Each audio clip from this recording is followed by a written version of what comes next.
Dans cette France politiquement bouleversée, il et elle ont le sourire. 76 députés ont réussi à l'emporter hier soir dès le premier tour. La plupart sont issus des rangs du Rassemblement national et ils ont déjà rejoint l'Assemblée nationale en ce 1er juillet. Vous les voyez.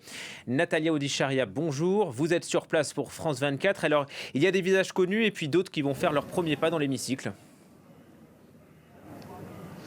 Exactement, plusieurs députés issus de l'Alliance de la gauche élus au premier tour, vous l'avez dit, des législatives ont défilé tout à l'heure à l'Assemblée nationale, par exemple Éric Coquerel, Mathilde Panot ou encore Olivier Faure. Ils en ont profité tout d'abord à continuer à faire campagne. Certains ont rappelé même les grandes lignes de leur programme, mais tous avaient un seul mot d'ordre à la bouche: faire barrage au Rassemblement national lors du second tour et notamment en cas de triangulaire. Ils ont tous appelé le centre et la droite à se retirer en cas de triangulaire. Je rappelle que plus de 300 triangulaires sont sont attendus au second tour. Le premier secrétaire du Parti socialiste, Olivier Faure, a lui rappelé tout à l'heure que les candidats du Parti socialiste se retireront pour faire donc barrage face aux candidats du Rassemblement national et les empêcher de passer.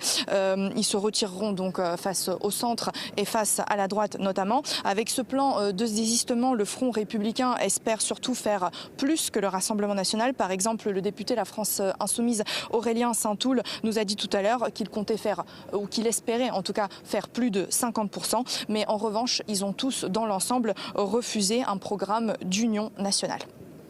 Merci.